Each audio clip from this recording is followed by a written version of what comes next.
Salut tout le monde et bienvenue au podcast des Blue Jays, édition du 16 février 2026. Gavino Defalco avec mon bon ami Jeremy Filosa. Comment ça va? Ça fait longtemps qu'on ne s'est pas parlé.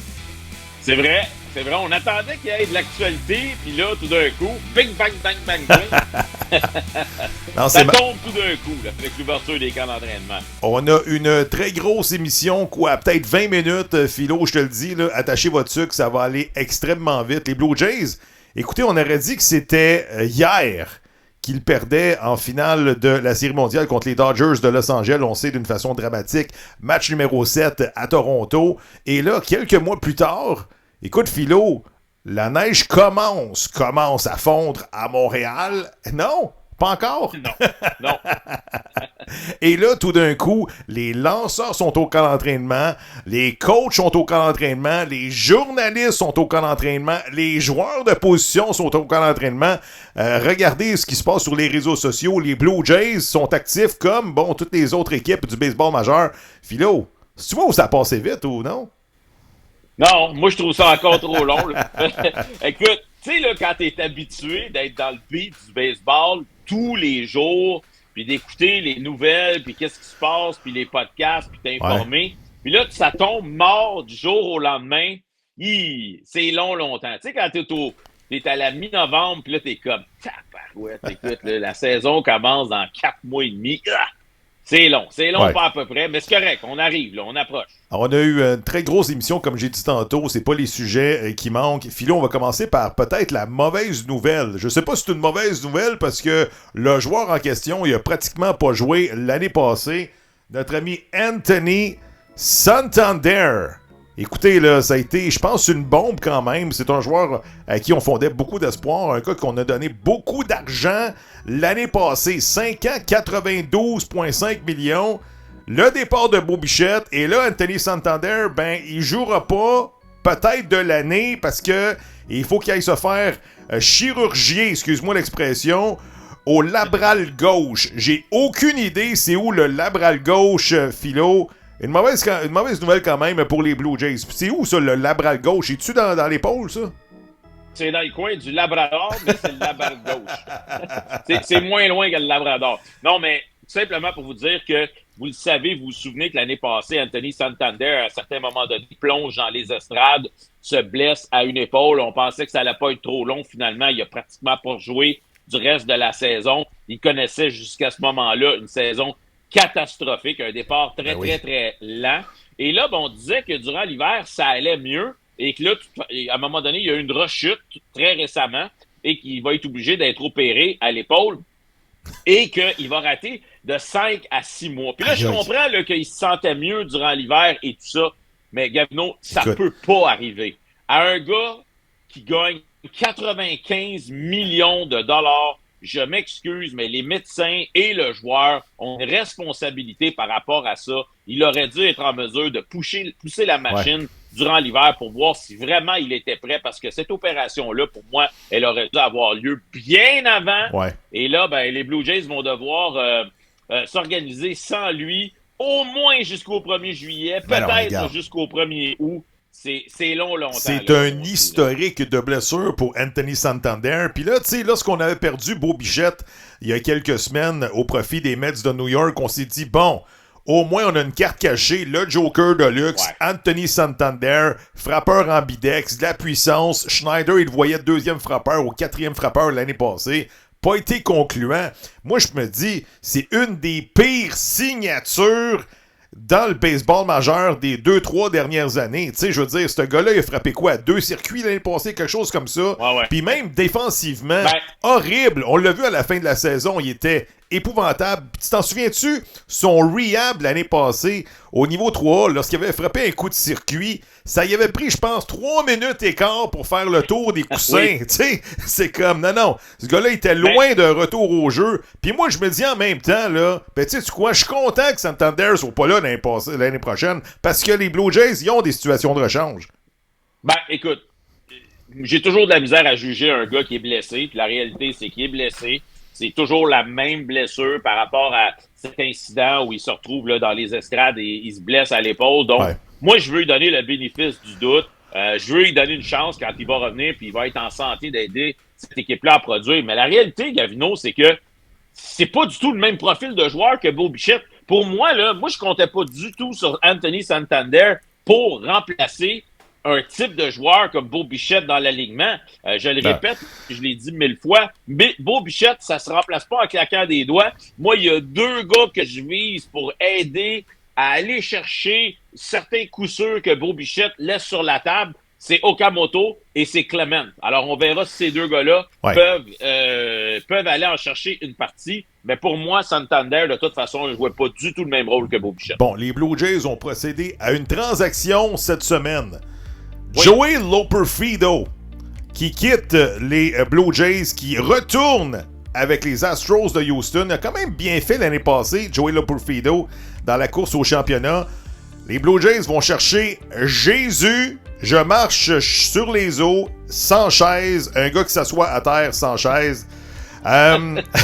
Écoute, Jesus Sanchez, frappeur gaucher. On dit qu'il est bon contre les lanceurs droitiers. S'est promené l'année passée. Il a fait 2 équipes. Il joue avec les Marlins. Ensuite, on l'a échangé aux Astros de Houston. Il n'a pas bien fait dans la course au championnat. Seulement 199 de moyenne avec les Astros de Houston.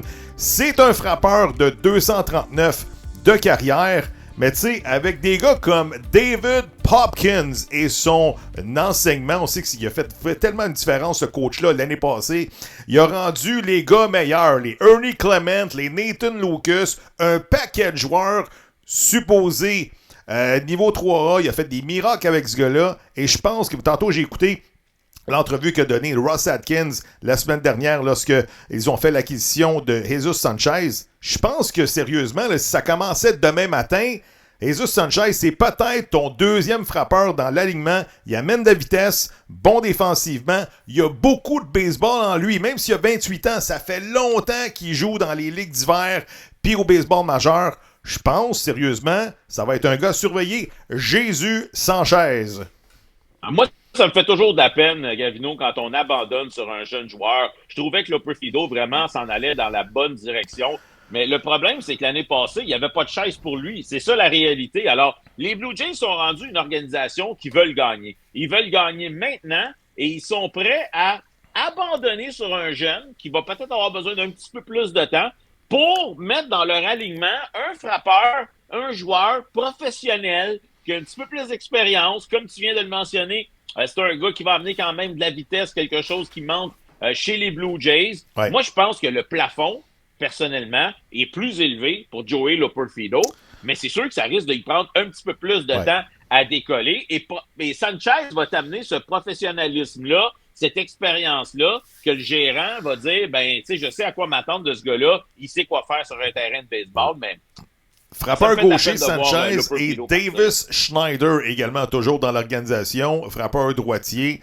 Et il a frappé un coup de circuit en série mondiale, notre ami Davis Babe Schneider. Moi, je pense qu'encore une fois, là, ça va être vraiment difficile à prédire l'alignement des frappeurs de 1 à 9 à chaque jour, puisque Schneider, il aime ça, mettre les noms dans un chapeau puis tirer à la fin. Je pense que ça va être encore ça l'année prochaine. Je veux dire, Springer 1, Vlad 3, ensuite, là, n'importe qui peut frapper 2, 6, 7, Barger, tu le mets où? Ensuite, je veux dire, Alejandro Kirk, c'est-tu encore ton 4e frappeur? Je le sais pas. Mais je pense 1 et 3, c'est sûr et certain. Le reste, bonne chance.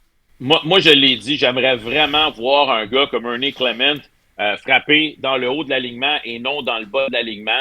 Si un gars comme Okamoto est capable d'avoir du succès, j'aurais pas de problème à le mettre dans mon top 5 non plus. Mais tu sais, comme tu viens de le dire, souvenons-nous, il y a 2 ans, quand Bo Bichette n'était pas là, puis on tirait justement des noms d'un chapeau, puis qu'est-ce qu'on faisait plus souvent qu'autrement? À la fin de la journée, on disait toujours la même affaire. Un autre départ de qualité pour nos lanceurs partants qui a été malheureusement scrappé parce que l'attaque n'a pas fait le travail. Je te dis, là, ça va être un casse-tête épouvantable pour John Schneider d'essayer de trouver le joueur, celui qui va essayer de remplacer Bo Bichette dans cet alignement-là. Moi, je pense pas que c'est un gars qui existe dans l'alignement présentement, mais il va falloir jouer avec les cartes, jouer avec les gars pour essayer de trouver un alignement qui fonctionne. Comme disait Billy Bean, il va falloir le recréer dans l'algorithme, notre ami Bo Bichette. Du côté des lanceurs partants, Écoute, les Blue Jays ont perdu un lanceur, là. Chris Bassitt, le vétéran, qui était joueur autonome sans restriction, s'entend avec les Orioles de Baltimore. Il va évoluer dans la même division que les Blue Jays. 18,5 millions pour lui, avec des bonus de signature. Quand même, un gars régulier, 32 départs l'année dernière, avec une moyenne de points mérités de 3,96. Un vétéran, 37 ans, et il a bien fait dans les séries d'après-saison, pratiquement rien donné. 8 manches et 2 tiers. Tu l'aurais-tu signé, toi, Chris Bassitt, une autre année avec les Blue Jays où on avait fait le tour?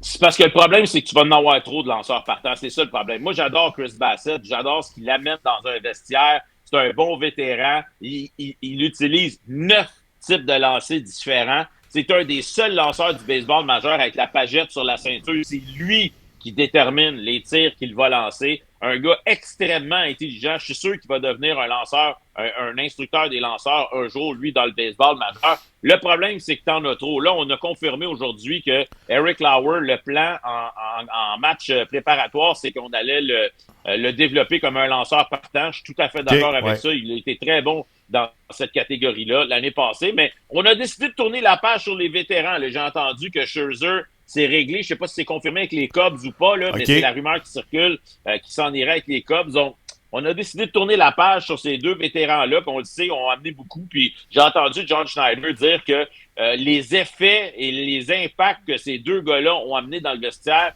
vont demeurer pour la saison et probablement quelques saisons de plus aussi. Mais à un moment donné, tu peux pas ramener tout le monde. Et on a fait des choix. On verra si Bieber, tu sais, combien de temps ça va y prendre pour débuter l'année. Parce que honnêtement, Gavino, cette affaire-là, ça sent pas très bon. Attends, avant de parler de tout ça, on va regarder la liste des blessés quand même des Blue Jays, qui est quand même impressionnante depuis le début du camp. Là. Regardez ça. Là. Je veux dire, Bowden Francis, c'est terminé pour la saison, je pense, 2026. De retour, regardez ça, la date, 20 février 2027. 2027! Yimi Garcia, encore une fois, des ennuis. Du côté de la santé et tout ça. On l'a mentionné tantôt. Anthony Santander, terminé. Shane Justin Bieber, qui était pressé de signer un contrat. On sait pourquoi maintenant. Est-ce qu'il va rater le début de la saison? Probablement. Heureusement, Philo, là, tu sais, je me dis, heureusement que les Blue Jays ont gardé José Berrios et on ne l'a pas échangé au mois de décembre. José Berrios devient important présentement, là, parce que c'est un lanceur quand même régulier, un lanceur établi dans ta rotation. Je veux dire, si tu avais échangé José Berrios à la première semaine de décembre, je t'aurais dit, on l'a échangé contre un suspect, tout ça, mais là, tu l'as gardé et il devient important puisque Bieber pas prêt, Cody Pond, tu sais pas ce qu'il va te donner. C'est un gars qui lançait en Corée l'année passée. Eric Lauer, c'est un gars de 4 manches et 2 tiers, puis après ça, t'amènes 8 releveurs pour finir la game. Moi, je te dis, José Berrios va jouer un rôle important jusqu'au match des étoiles, parce que je suis pas convaincu que mon ami Justin Shane Bieber, il va avoir 32 départs cette année. Bon, écoute, je suis très content de voir qu'on a passé l'éponge sur l'histoire de José Berrios. Juste vous rappeler les faits. La saison dernière, au mois d'août, on le place sur la liste des joueurs blessés pour la première fois depuis qu'il était avec les Blue Jays. C'est un gars, normalement, qui est toujours en santé. Là, on arrive en série mondiale et on juge qu'il a manqué trop de temps et qu'on peut pas se servir de lui. Il n'est pas activé pour la série mondiale. Berrios, frustré de la situation, rentre à la maison. Et ça a été très, très, très mal vu par un peu tout le monde à Toronto. Là, Berrios s'est expliqué, s'est excusé au gérant, s'est excusé à ses coéquipiers. Il a dit lui-même que ça n'avait pas été une bonne décision, qu'il n'avait pas montré d'esprit sportif dans toute cette histoire-là. Mais José Berrios, ça demeure un lanceur de qualité. Gavino, l'année passée, il n'était pas à 100%. Il y avait de la douleur dans le coude, puis on a vu qu'il n'était pas lui-même. Mais moi, je suis confiant que cette année, Berrios va redevenir le gars qui lançait les matchs d'ouverture là, chez les Blue Jays. C'est vrai. C'était l'as partant des Blue Jays et il sera, comme tu viens de le mentionner, un membre extrêmement important de cette équipe-là s'il revient en santé. Et comme tu l'as dit, notre ami Bieber, on s'est tous gratté la tête un petit peu lorsqu'il a immédiatement signé son option. Là, on a compris peut-être que parce que John Schneider, au mois de décembre, il est à la rencontre des directeurs généraux, puis déjà, il nous annonçait que fort probablement que Bieber commencerait pas l'année au mois de décembre. Alors, ça, c'était dans l'air, là. C'est pas une surprise aujourd'hui qu'on se retrouve là. J'espère juste, Gavino, que ce sera pas la même affaire que notre ami Scherzer l'année passée, qu'à toutes les semaines, on se demandait, il va-tu être là, il va-tu être là, il va-tu revenir, il est-tu prêt, ça va-tu mieux? Tu sais, il est mieux de pas manquer les 3 premiers mois de la saison, là. J'espère que non. Parce que, tu sais, Kevin Gausman, je pense que c'est lui qui devrait lancer le match d'ouverture. C'est ton horse. C'est ton gars qui va te donner 7 manches de travail, il n'est jamais blessé. Bref. Ensuite, tu as Dylan Cease comme deuxième partant, Eric Lauer, Trey Savage. Est-ce que c'est la game de la deuxième année? Tu sais, qui dit pas que Trey Savage, il va avoir trop confiance en lui, puis il va perdre le marbre, puis là, tout d'un coup, il va se retrouver au niveau 3A. Tu sais, tu comprends? Ça arrive des histoires de même, là. Ça arrive, Philo, des histoires de même, OK? Il va peut-être faire le tour de la ligue. L'année passée, il s'est bien tiré d'affaire puisque personne le connaissait. Tu le sais, là. Mais il a été dominant du niveau A au majeur. Mais Trey Savage, ça se peut qu'il ait un peu de difficulté au début de la saison. Ensuite, José Berrios, on l'a mentionné. Mais tu sais, la blessure de Justin Shane Bieber change la donne, là. Parce que là, aux 5 jours, tu vas peut-être y avoir un lanceur de relève, un Louis Varland de ce monde, qui va tout d'un coup, là, un opener, comme on dit. Je veux dire, les Blue Jays sont à une autre blessure de partant d'être un petit peu dans la chenoute. Heureusement que tu as gardé José Berrios. Ouais, non, je pense qu'ils vont être corrects. Puis je pense que même qu'ils vont avoir un partant qui va probablement se retrouver dans l'enclos de relève à un certain moment donné. Donc, je pense qu'ils vont avoir un surplus de partants. Ça devrait quand même bien aller à ce niveau-là. Et s'il y a un département qui, pour moi, regarde mieux cette année, c'est vraiment au département des lanceurs partants. Ouais. Alors, je pense qu'on a quand même des options. Comme j'ai dit, j'espère que Bieber, ce sera pas trop long. Dans le cas de Savage, moi, j'ai pleinement confiance en lui, mais une blessure est si vite arrivée. Oui. C'est ça l'affaire. Là. Il a beaucoup lancé, ce il lancera pas 220 manches là, cette année. Là. Je te dis, ils vont le ménager à 150, 160 manches. Je pense que les Blue Jays, leur objectif, c'est encore de gagner la Série mondiale. Tu peux pas dire à Savage, tu pars du niveau A il y a 12 mois, tu vas lancer 200 manches cette année. Pour moi, là, c'est pas rendre honneur et c'est jouer avec le feu avec ce jeune-là. Souviens-toi ce que les Dodgers ont fait avec Ohtani, qui a pratiquement pas lancé de la première moitié de la saison. Tu sais, ça, c'est des stratégies d'équipe riches. T'as plus que 5 partants, mais t'en as un qui a besoin d'un petit peu de repos au début, il est pas prêt à 100%, tu le ménages, puis là, à un moment donné, rendu mi-juillet, début août, là, tu mets la machine en marche, puis ce lanceur-là de très grande qualité vient t'aider pour la course aux séries éliminatoires et pour les matchs éliminatoires aussi. C'est un luxe d'avoir autant de bons partants que les Blue Jays ont, un peu comme les Dodgers ont fait la saison dernière. Moi, j'ai hâte de voir là, Kaz Okamoto au 3e but. Oui. Je suis excité de voir ce joueur-là. OK, les Blue Jays n'ont pas mis la main sur les superstars japonaises, mais je te le dis, ils vont aller chercher beaucoup de fans à l'international si Okamoto a un bon début de saison, puis il frappe derrière Vlad, puis là, tout d'un coup, ça vient un one-two punch incroyable. J'ai confiance en ce gars-là. Je l'ai écouté en entrevue cette semaine. Là. Il a de l'air confiant, il n'est pas intimidé, puis j'ai hâte de voir les matchs pré-saison qui s'en viennent.